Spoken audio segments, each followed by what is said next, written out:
28 de junho de 1969, Stonewall, em Greenwich Village, Estados Unidos. A história começa nas primeiras horas da manhã, quando gays, lésbicas, travestis e drag queens enfrentam policiais e iniciam uma rebelião que lançaria as bases para o movimento pelos direitos LGBT nos Estados Unidos e no mundo. O episódio é conhecido como Stonewall Riot, a rebelião de Stonewall. Teve duração de 6 dias e foi uma resposta às ações arbitrárias da polícia, que rotineiramente promovia batidas e revistas humilhantes em bares gays de Nova York. Este episódio é considerado o marco zero do movimento LGBT contemporâneo e, por isso, é comemorado mundialmente em 28 de junho, Dia Internacional do Orgulho LGBT, uma data para celebrar vitórias, mas também para relembrar que ainda há um longo caminho a ser percorrido.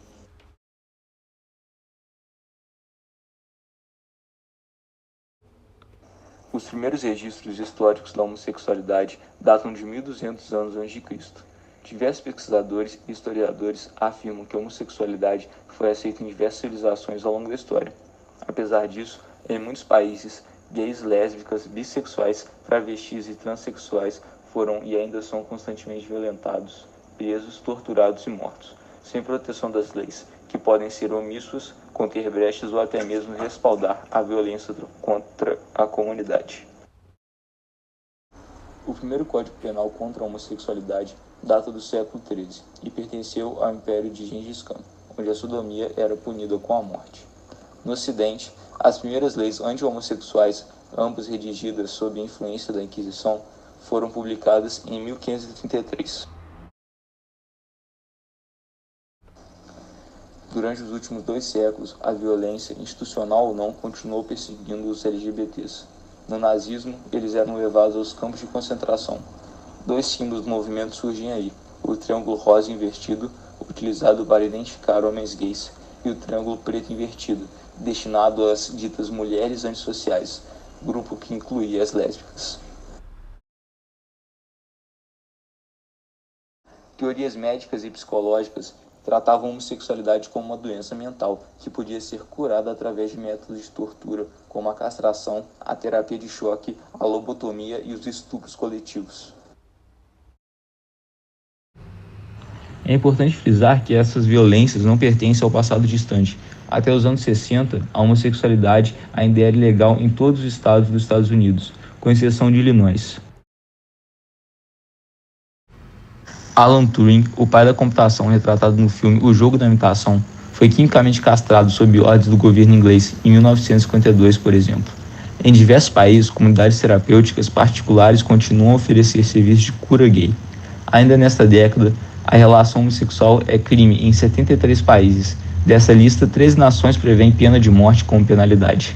No Brasil, de acordo com os dados de 2016 do Grupo Gay da Bahia, o GBB, um LGBT é assassinado a cada 24 horas.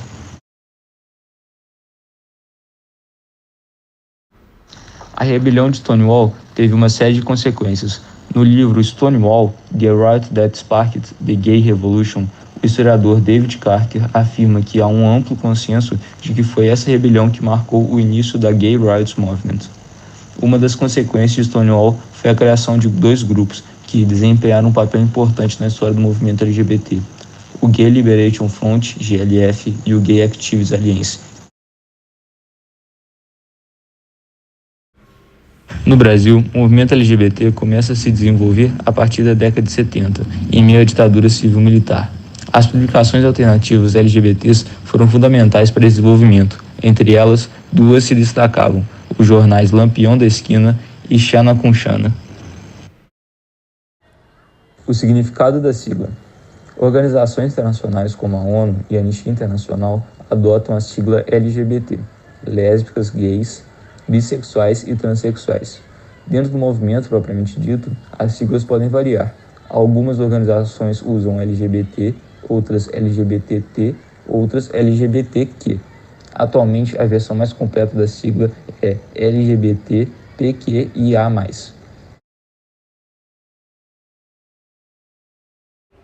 Lésbicas, gays, bissexuais, travestis, transexuais e transgêneros, pansexuais, queer, intersex, assexuais, mais o sinal utilizado para incluir pessoas que não se sintam representadas por nenhuma das outras letras.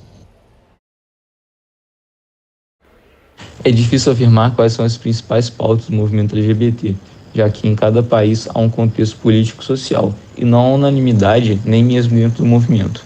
Apesar disto, essas são algumas das pautas no Brasil e no mundo.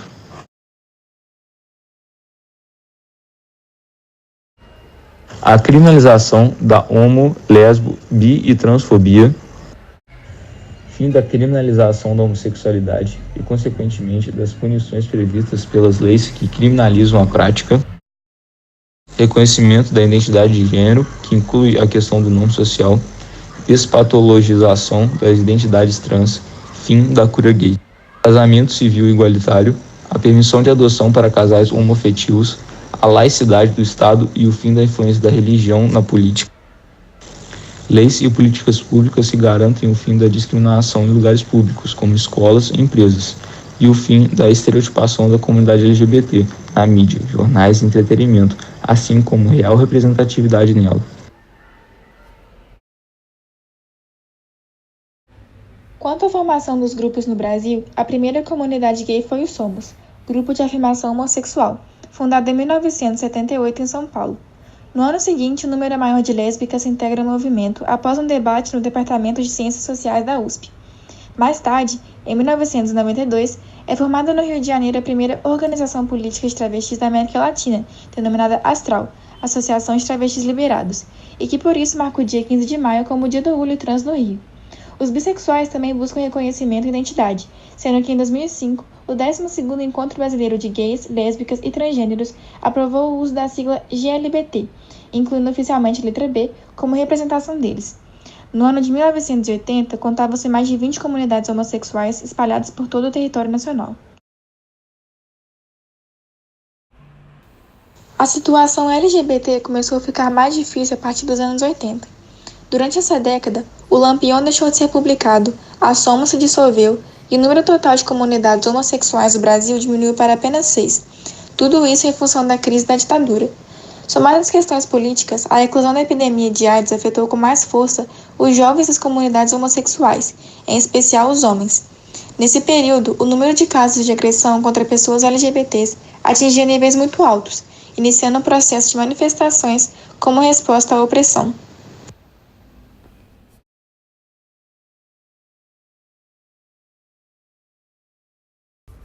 Em maio de 2011, o Supremo Tribunal Federal reconheceu a união homoafetiva como uma entidade familiar.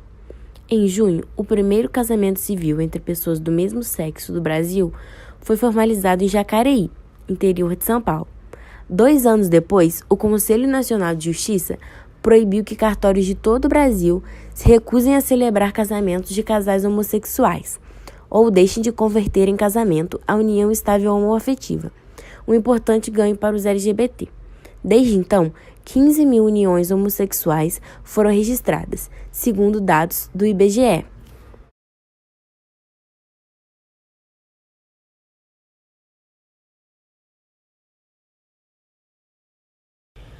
Quando a primeira parada do orgulho LGBT de São Paulo reuniu 2.000 pessoas na Avenida Paulista, em 1997, os homossexuais brasileiros não podiam se casar, adotar filhos ou trocar o nome na cédula de identidade.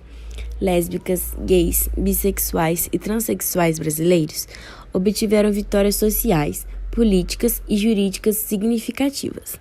As leis, entretanto, ainda têm muito para avançar.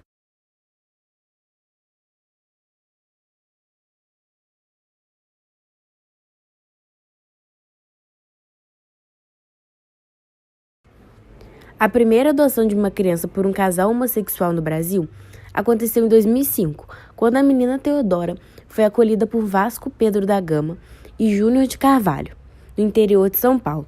O reconhecimento oficial veio no ano seguinte, quando o nome do casal foi colocado no registro de Teodora.